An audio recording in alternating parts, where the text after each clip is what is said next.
Jimmy Savile's horrific crimes were finally exposed following his death, despite a string of allegations during his lifetime. But while there was allegedly not enough evidence to investigate the allegations while he was alive, Savile hinted at the atrocities he has committed on several occasions. Former BBC broadcaster Savile was finally exposed as a pedophile, rapist and serial abuser only after his death. Recently, the true extent of his horrific crimes against teenage girls, young women, younger girls, boys, ill people, disabled people and even the dead have once again been retold with the BBC series, The Reckoning, which sees actor Steve Coogan take on the role as the disgraced sex offender. Since his death, several of his chilling remarks have resurfaced, including his 2006 appearance on Celebrity Big Brother, during which he was paid a reported £150,000 for just 2 days of his time.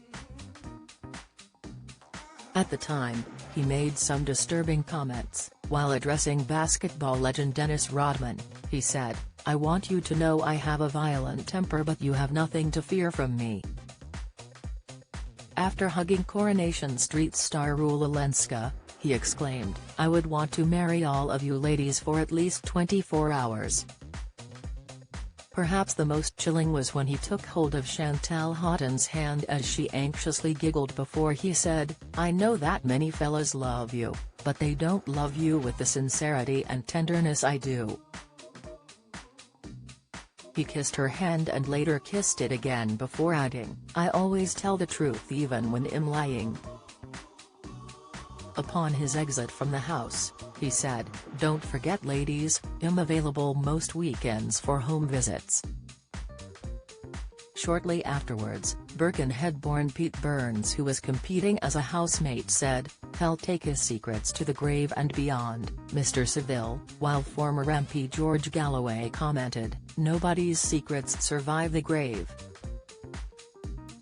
A documentary, Faking It, Jimmy Savile, examined his body language and how he once gave away his horrific secret.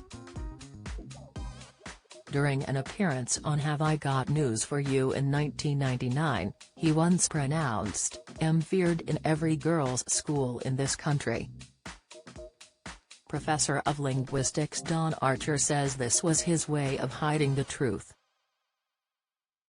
She explained, "Has hiding in plain sight, the audience are thinking that this is all part of a showmanship and actually has telling us about things that are true." Lots of girls at that point who would have been his victims were fearful of him.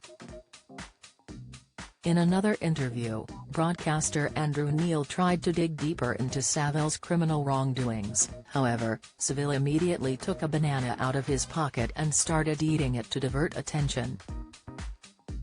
Colleen Nolan has also spoken previously about her interactions with the vile pedophile and said she was invited back to his hotel room when she was just 14.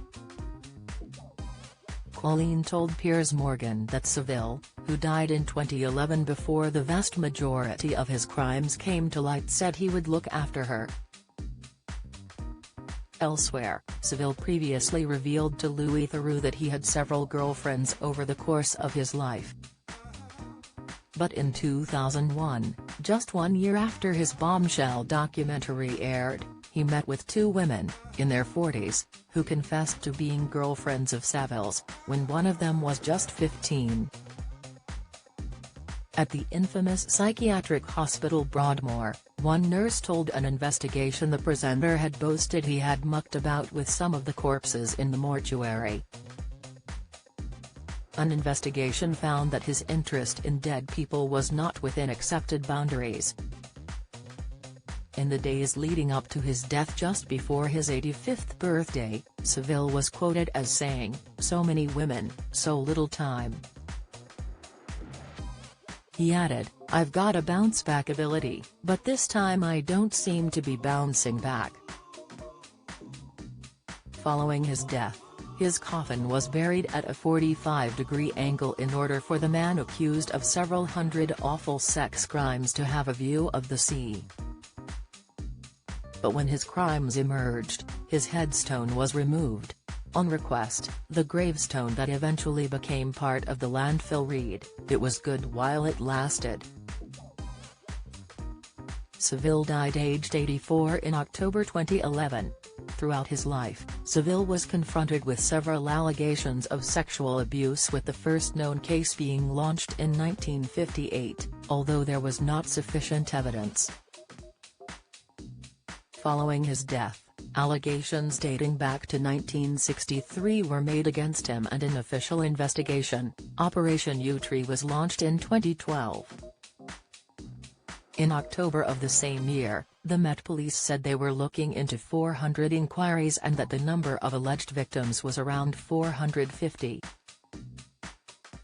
If you've been a victim of sexual assault, you can access help and resources via www.rapecrisis.org.uk or calling the national telephone helpline on 0808 802 9999.